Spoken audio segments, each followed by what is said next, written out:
দুনিয়ার পরচনার মধ্যে পইরা গুনাহ করতে করতে পাহাড়ের একটা গুহার মধ্যে যে আটকাইছে।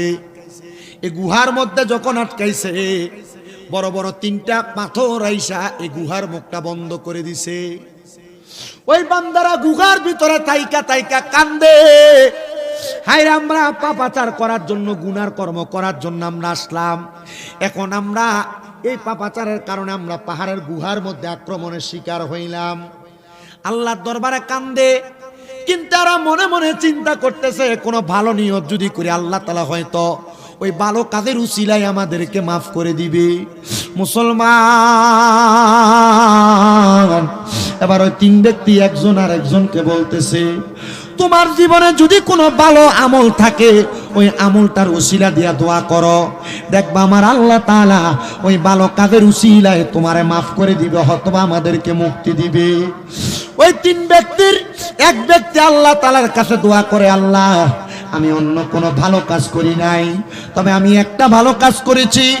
আমার পরিবার যখন অভাব অনটনে চলতো, আমার আব্বা জানের ইন্তেকালের পরে আমি আমার ঘরের একটা বকরি ছিল, একটা উটনি ছিল, আমি বকরি এবং উটনির দুধ দহন করতাম। দুধ দহন কইরা এই দুধগুলা সর্বপ্রথম আমি আমার মারে খাওয়াইতাম। আমার মা খাওয়ার পরে যে দুগ্ধ বাঁচত, ওই দুগ্ধ আমি আমার সন্তান এবং স্ত্রীদের খাওয়াইতাম। আমার সন্তান এবং স্ত্রী খাওয়ার পরে যেই দুগ্ধ বাঁচত আমি খাইতাম। কিন্তু হঠাৎ করে একদিন আমার আম্মা জান, আমি যখন দুগ্ধ দহন করলাম, দহন করে মায়ের ঘরে প্রবেশ করে দেখি আমার মা ঘুমায়া গেছে। আমি ওই দুগ্ধগুলা নিয়ে দাঁড়িয়ে ছিলাম, আমার সন্তানকেও খাইতে দেই নাই, ছোট ছোট বাচ্চা মানুষ, তাদেরকে কষ্ট দিয়েছি, আমি নিজেও খাই নাই, আমার স্ত্রীরও খাবারটা দেই নাই। আমি চিন্তা করেছি আমার মা যদি দুগ্ধ না পান করে, এই দুগ্ধ আমি সন্তান খাবো না, আমার সন্তানেরও খাওয়াবো না, আমার স্ত্রীরও আমি খাওয়াবো না। এই কথা চিন্তা কইরা রে ওই ব্যক্তি বলে, সকালবেলা যখন আমার মা ঘুম থেকে জাগ্রত হয়েছে, আমি আমার এই দুগ্ধের বাটিটা আমার মাকে প্রদান করলাম। মা গো, আপনি একটু দুগ্ধ পান করে, তারপর আমি পান করব, আমার সন্তান পান করবে।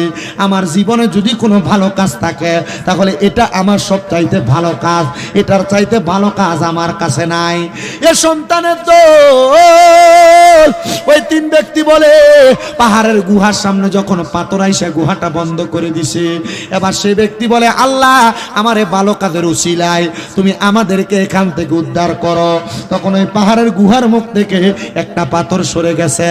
এবার আরেকজন বলে, তোমার কোনো ভালো আমল আসেনি, তুমি ওই ভালো আমলটার উসিলা দিয়া দোয়া করো, দেখবা আমার আল্লাহ তাআলা তোমারে ভালো আমলের উসিলায় তোমার এখান থেকে উদ্ধার করবে।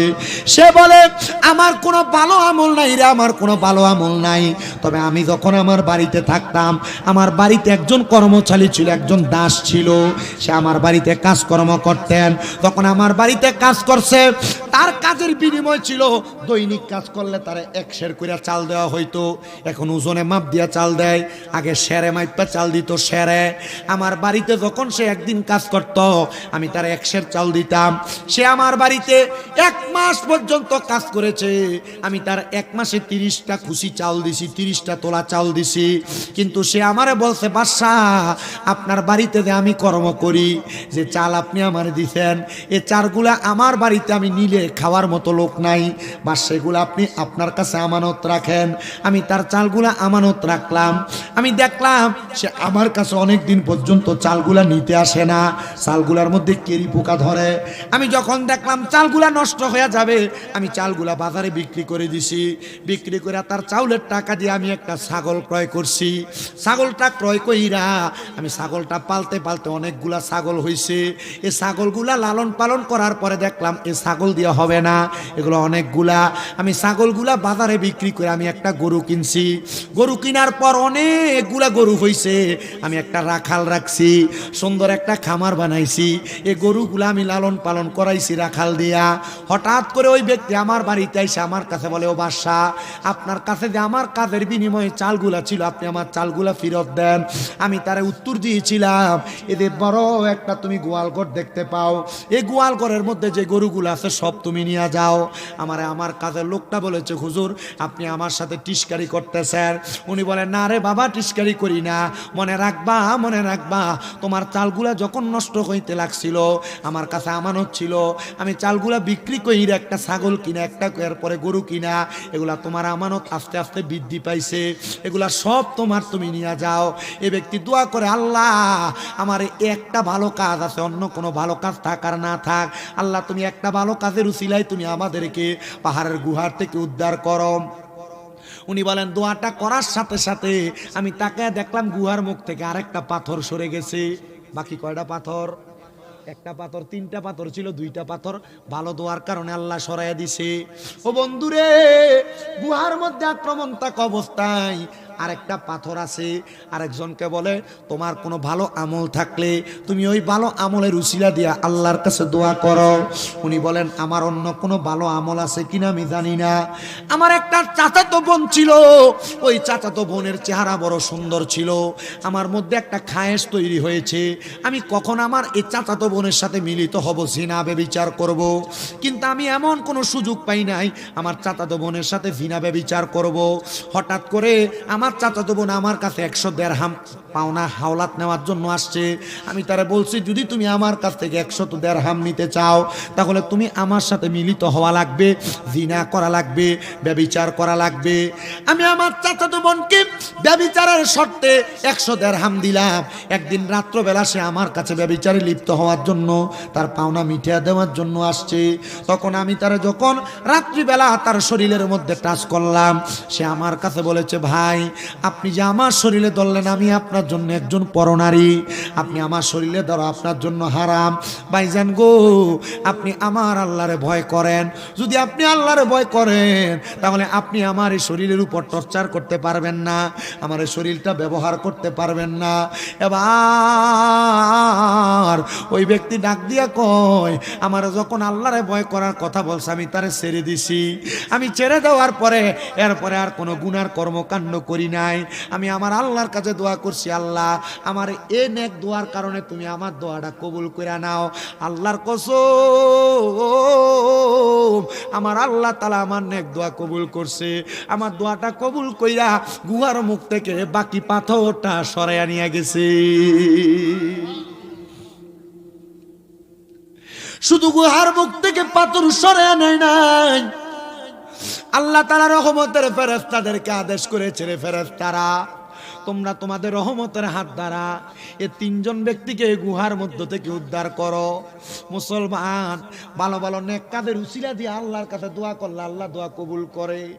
আজকে যে কষ্ট করে আপনারা বসে রইলেন আমার সঙ্গে দুই একটা কথা শুনতেছেন, আপনারা জানেননি এখন রাত্র গভীর হয়ে গেছে, রাত্র এখন বাজে 1:50। আমি মাইক ধরছি যে 1 ঘন্টা 16 মিনিটের মতো হয়ে যায়। ও বাবা, আপনি যে গভীর রজনীতে আল্লাহ তাআলার ইবাদতের মধ্যে মশগুল হয়ে গেছেন, এটা আপনার জন্য ভালো ইবাদত। আল্লাহর কাছে অন্য কোনো ইবাদতের কথা বলতে পারবেন কিনা আমি জানি না, তবে একটা কথা আল্লাহর কাছে কান্না করে করে বলবেন, আল্লাহ আমি দুনিয়াতে অন্য কোনো নেক আমল করতে পারিছি কিনা আমি জানি না, তবে একটা নেক আমল করেছি আল্লাহ।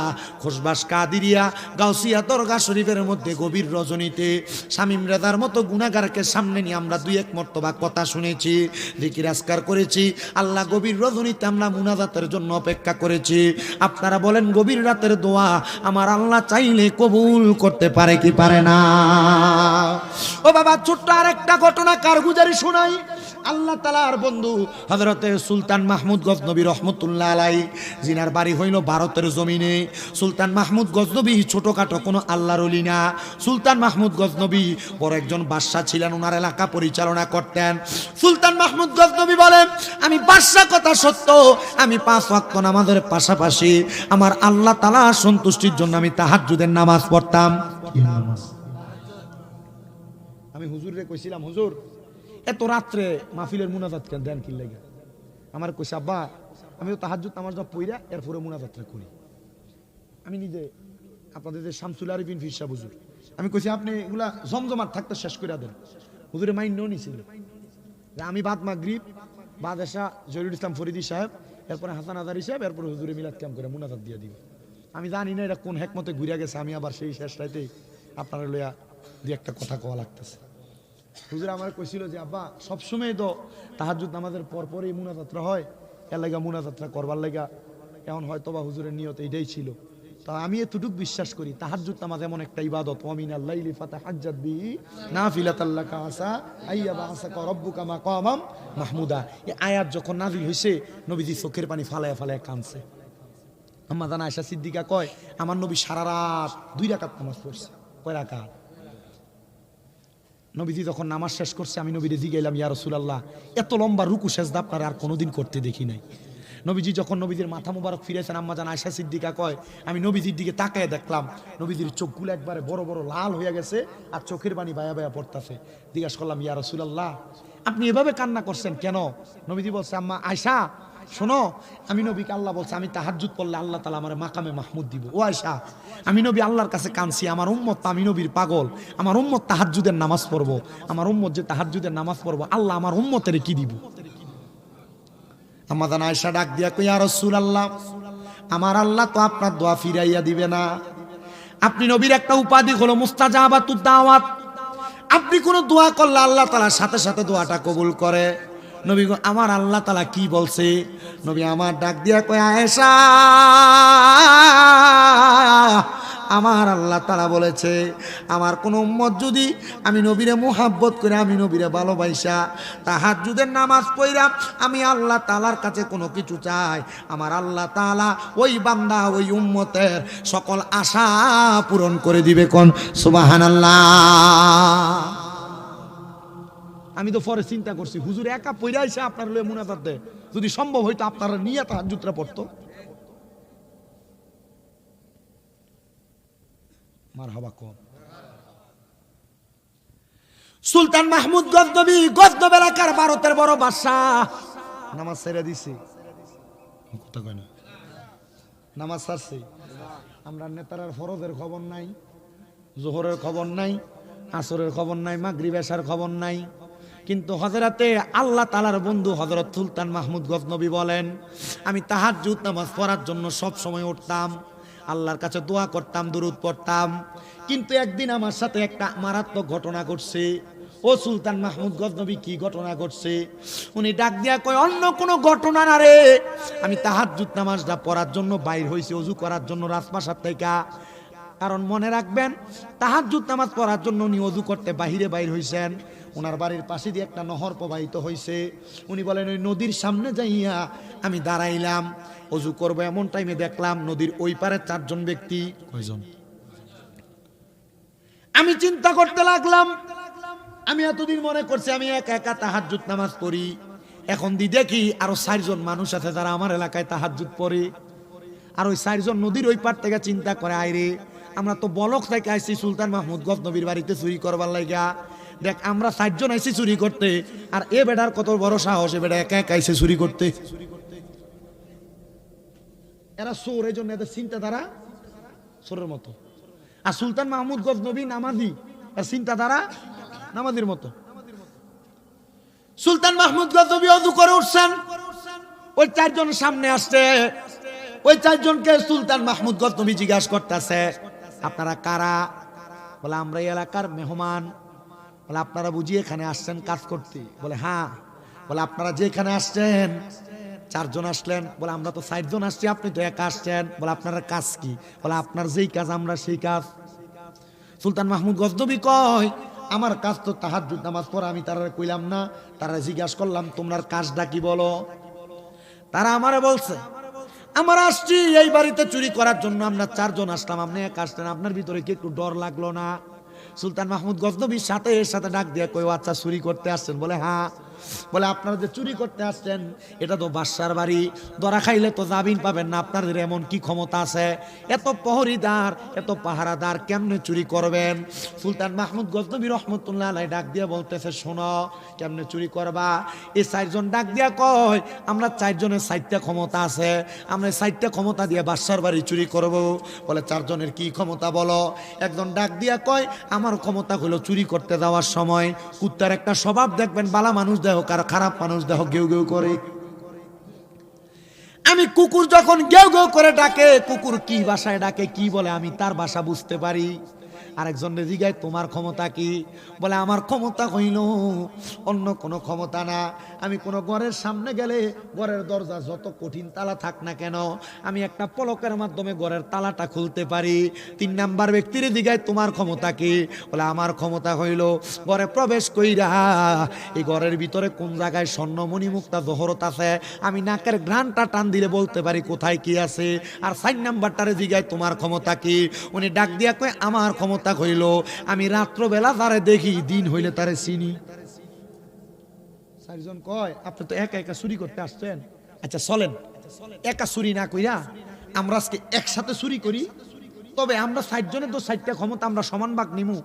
আপনার কি ক্ষমতা আছে কোন? আপনার ক্ষমতার বলে আমরা আপনারও সমান ভাগ দিব।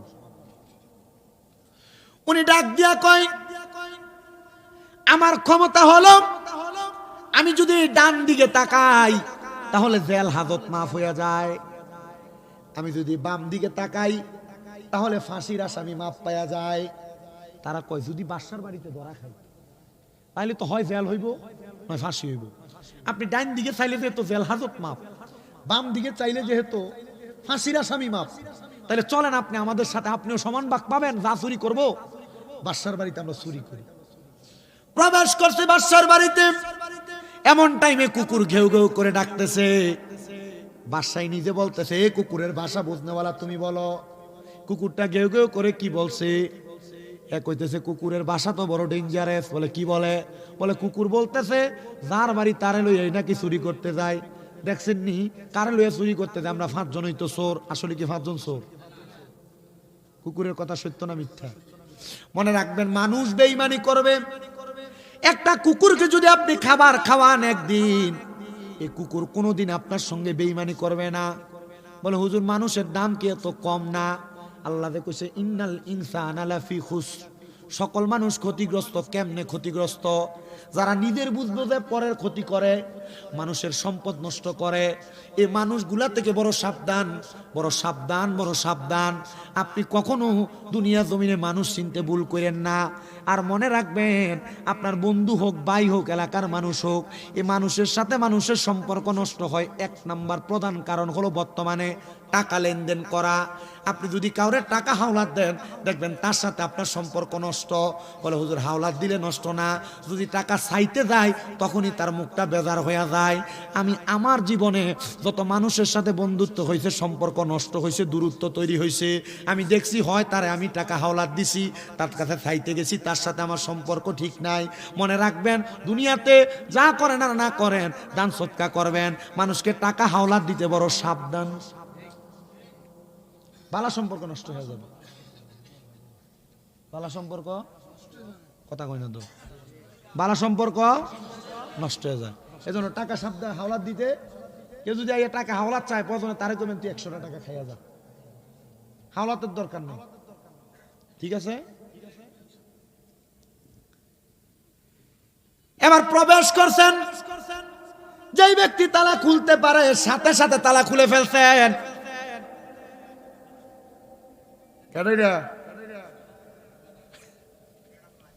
আরে কক আমরা কষ্ট দিতেছে, কষ্ট দিতেছে। বিরিয়ানি আবার গরুর গোশত দিয়ে করছে না? মাশাআল্লাহ, মারহাবা কন্যা। গত বছর আমার কাছে যে ভাল লাগছে, আমি এই এত রাত কিয়া আপনার কাছে চালের বস্তা চাইছি, আপনারা দিয়ে লাইছেন। মারহাবা কন্যা বেটা, আপনাদের কপাল ভালো, আল্লাহ কবুল করুক। জোরে কোনা আমিন। ওয়াজ দেখি যেটা দূর সেটা শেষ করতাম নি, আনালে মাইকে ডাক দিলে হুজুরে আইয়া পড়বো। ওয়াজ যেটা দূর সেটা শেষ করতাম। একটু মোহাব্বতে তাহলে দুরূদ শরীফ পড়েন আল্লাহুম্মা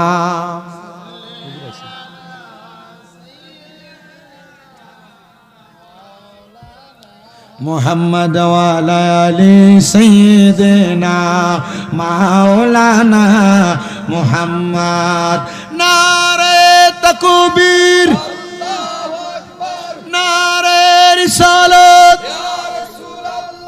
নারে গাউসিয়া, খুশবাস কাদিরিয়া গাউসিয়া দরগা শরীফ 18তম বার্ষিক উরুস মুবারক। হযরতুল আল্লামা শামসুল আরিফিন খুশবাসী হুজুর কেবলার আগমন। এই মাহফিলের পক্ষ থেকে সবাই জোরে কোন মারহাবা। হুজুর যেহেতু চলে আসছেন দোয়া হয়ে যাবে। আমি শুধু আমি কি এখন শেষ করে লাইতাম না আপনি কতক্ষণ বইবেন? আমি একটা ওয়াজ ধরছি, এটা শেষ করতাম। ওই বেটা কইছে যে ওয়াজ এটা বলে শেষ করতাম। আপনারা আছেন তো ইনশাল্লাহ? না সবটি আছেন কয় না? কাটা কাটা আসেন, একটু হাত তোলেন। না না কারো কারো কারো তাকবীরের নমুনা কো নাই। জোরে জোরে তাকবীর দেন, জোরে দেন তাকবীর দেন, জোরে। নারে তাকবীর, নারে রিসালাত, নারে গাউসিয়া, খুশবাস দরবার শরীফ। আরে একটি বাসায় দুইটি পাখি, কত যে আনন্দে থাকি গো মুর্শিদ। এখন তুমি কোথায়, আমি কোথায়, কাউকে কেউ আর দেখি না, আগে জানি না তুমি এমন করে ছেড়ে যাইবা মুর্শিদ, আগে জানি না তোমার আত্মাতে মি সাইয়াই আত্মা কইতাম কত মনের কথা গো। এখন কার কাছে কই মনের কথা, কেউ নাই আমার আপনা মুর্শিদ। কার কাছে কই মনের কথা, কেউ নাই আমার আপনা, আগে জানি না তুমি এমন করে ছেড়ে যাইবা মুর্শিদ, আগে জানি না। এ দুনিয়ার মুসলমান রে, ওই চার চোরের মধ্যে সবাই যখন ঘরে প্রবেশ করে সব মালামাল নিয়ে নিছে, এবার এমন টাইমে চারদিকে ফজরের আযান হয়ে গেছে। বাদশা সুলতান মাহমুদ গজনবী কয় তারা সব মালগুলা নিয়ে একটা ঘরে যখন ঢুকছে, আমি চিন্তা করলাম আজকে তাহাজ্জুদ নামাজ পড়তে পারি না চোরের আর কারণে, আমি আজকে তাহাজ্জুদ নামাজ ছেড়ে দিছি, তাইলে ফজরের নামাজ তো সারা যাবে না। আমি ঘরের দরজাটা লাগায়া তাদেরকে ঘরের মধ্যে আটকায়া আমি এবার ফজরের নামাজ পড়তে দাঁড়াইলাম। পুরো এলাকার মধ্যে খবর দিলাম, এর এলাকার মানুষ শুনো, আমি বাদশা সুলতান মাহমুদের বাড়িতে চুরি করার জন্য চোর আসছে, আজকে তাদের বিচার কার্য পরিচালনা করা হবে। পুরো এলাকার মানুষ হাজির হয়ে গেছে। বাদশা সুলতান মাহমুদ চেহারের মধ্যে বসছেন আর আসামিদেরকে কাঠগড়ায় দাঁড় করাইছেন। সকল মানুষ কয় বাদশার বাড়িতে চুরি করতে আসছে, কোন চোর রে, আসুন আমরা তারে একটু তাকায়া দেখি। এবার চোরটারে দেখতে যখন আসছে, একজনের মধ্যে চারজনের মধ্যে তিনজন চোখের পানি ফালায়া ফালায়া কান্দে, একটা মুসকি মুসকি আসে। কইতে পারবেন কোনটা আসছে? ওই যেটা রাতকে যেটারে দেখে দিনে এটারে চিনি। সবাই অবাক হয়ে গেছে, এরা সবাই কাঁদতেছে, তুমি কেন হাসো? সে ডাক দিয়া কই হুজুর, আমি হাসার কারণ হইল হুজুর আপনি কেমনে কামনা করলেন, রাত্রবেলা এক লগে আমরা চুরি করতে ঢুকলাম, হুজুর এক লগের সঙ্গী হইয়া আপনি আপনারা ফাঁসির কাছে ঝুলাইবেন, বিচার করবার লাগে আসছেন। হুজুর মায়া নাই, এক লগে থাকার কারণে ডাইনে একবার বামে একবার তাকান না। হুজুর কয় তাকাইছি ডাইনে বামে। হুজুর আপনার কথা মোতাবেক আমরা ফাঁসিও মাপ, জেল হাজতও মাপ। হুজুর ডাক দিয়া কয় শুনো রে, গতকালকে রাত্রবেলা তোমাদের সাথে আমরা সময় দেওয়ার কারণে, আমি সময় দেওয়ার কারণে আমি বাদশা তোমাদের জেল হাজত মাফ করলাম, তোমাদের ফাঁসি মাফ করলাম, তোমরা এখন থেকে এখান থেকে যাইতে পারো। তারা এবার 4 জন মিলা আল্লাহ তাআলার কুদরতি কদমে সেজদা দিছে কাঠগড়ার মধ্যে। তারা সেজদার মধ্যে যায় কান্দে আর ডাক দিয়ে আল্লাহ, দুনিয়ার একজন বাদশা যদি দুনিয়ার জমিনে আমাদেরকে এক রাত্র তার সাথে থাকার কারণে সে আমাদের ফাঁসিও মাফ করতে পারে, জেল হাজত মাফ করতে পারে। আল্লাহ তুমি তো বাদশারও বাদশা, আল্লাহ আমরা যদি তোমারে আমরা রাত্রবেলা সময় দিতাম, তাইলে তুমি তো আমাদের বাকি জীবনের সব গুনাহ মাফ করে দিতা। আল্লাহ আমরা ভুল করেছি, এখন থেকে আর চুরি করব না, আমরা তওবা করেছি, আর গুনার কাম করব না। বাবারে আজকের জান্নাতের বাগানে বৈশা, খুশবাস কাদিরিয়া গাউসিয়া দরগা শরীফের মাহফিলে বৈশা যদি তুমি তওবা করো আল্লাহ আর কোনো গুনার কাম করতাম না। আপনারা বলেন আজকের মাহফিলের উসিলায় আল্লাহ চাইলে আমাদেরকে মাফ করতে পারে কি পারে না? বাদশা তাদের কান্না দিয়ে কেমন মায়া লাগছে। মায়া লাগার পর বাদশা কয় তোমরা চারজন কোথায় যাইবা? বলে হুজুর থাকার জায়গা নাই, যাওয়ার জায়গা নাই। হুজুর আপনার বাড়িতে আমাদেরকে কোনো কর্মে যুক্ত করতে পারেন? বাদশা কয় ঠিক আছে, আমার রাজপ্রাসাদ পরিষ্কারের দায়িত্ব তোমাদেরকে প্রদান করলাম। তারা চারজন দিনের বেলা রাজপ্রাসাদ পরিষ্কার করে পরিচ্ছন্নতার কর্ম করে, কিন্তু রাত্রবেলা তারা আমার আল্লাহ তাআলার ইবাদত করে। 7 দিন পরে সুলতান মাহমুদ গজনবীরে আল্লাহ তাআলা ঘুমের ঘরে আওয়াজ দেয়, এরে সুলতান মাহমুদ গজনবী তুই কি কাম করলি রে? আমি আল্লাহ তাআলার চারজন কুতুব ব্যক্তিরে তোর বাড়ির কামের লোক বানিয়ে রাখলি। সুলতান মাহমুদ গজনবী কয় আমি হতাশাগ্রস্ত হয়ে গেলাম, আল্লাহর কুতুবরা নাকি আমার বাড়িতে কামের লোক, আমার বাড়িতে কাজকর্ম করে। সুলতান মাহমুদ গজনবী কয় আমি আবার মুরাকাবা করলাম। মুরাকাবা, ও আব্বা পীর সাহেব হুজুরের হাত ধরে তো অনেকে মুরিদ হইছ, মুরাকাবাটা কেমনে করে এখনো শিখতে পারো নাই? আব্বা এই মুরিদ দিয়া কি করবা? কখনো দরবারের খাস মাহফিলে আসো না, দরবারের ভিতরে যদি সাপ্তাহিক মাসিক মাহফিল হয় আসো না, একদিন হুজুরের গোপনে গোপনে বইয়া কইও হুজুর মুরাকাবাটা কেমনে করে আমারে দেখান না। ওরে কলব জিন্দা হয়ে যাবে, এলমেলাদুন হাসিল হবে, আরে নিজের রূপ দেখিয়া নিজে হবি দিবানা, আরে নিজের রূপ দেখিয়া নিজে হবি দিবানা। ঘুমাইও না মায়ার ঘুমে আখের জামানা, আখেরি জামানা। আরে খুশবাসেতে উঠেছে তাওহীদের নিশানা, আরে খুশবাসেতে উঠেছে তাওহীদের নিশানা। ঘুমাইও না মায়ার ঘুমে আখের জামানা, আরে আখের জামানা। আরে কলবে জিন্দা হয়ে যাবে, এলমেলাদুন হাসিল হবে, আরে নিজের রূপ দেখিয়া নিজে হবি দিবানা, আরে নিজের রূপ দেখিয়া নিজে হবি দিবানা। ঘুমায়ও না মায়ার ঘুমে আখের জামানা, আখেরি জামানা। জবান খুলে জোরে জোরে কন্যা বলি আল্লাহ। উনি ডাক দিয়ে আমি মুরাকাবা করলাম, আল্লাহ কোন চারজন কুতুব আমার বাড়িতে কাজ করে। এবার মুরাকাবার মধ্যে আমি হঠাৎ করে দেখলাম যে 4 জন আমার বাড়িতে চুরি করতে আসছে। এক সপ্তাহের ইবাদতে আল্লাহ তাআলার কুতুব হয়ে গেছে তারা 4 জন। আমি তাদের 4 জনকে ডাক দিয়ে বললাম আপনারা আমার বাড়িতে আর কাজ করা লাগবে না। তারা করজোরে হাত আবদার করে হুজুর আপনার বাড়ি থেকে তাড়িয়ে দিলে কেউ আমাদেরকে কাজে রাখবে না, কারণ সবাই যাই না গেছে আমরা চোর, হয়তো আরো কোনো চুরি করার কারণে রাজপ্রাসাদ থেকে বাহির করে দিয়েছেন।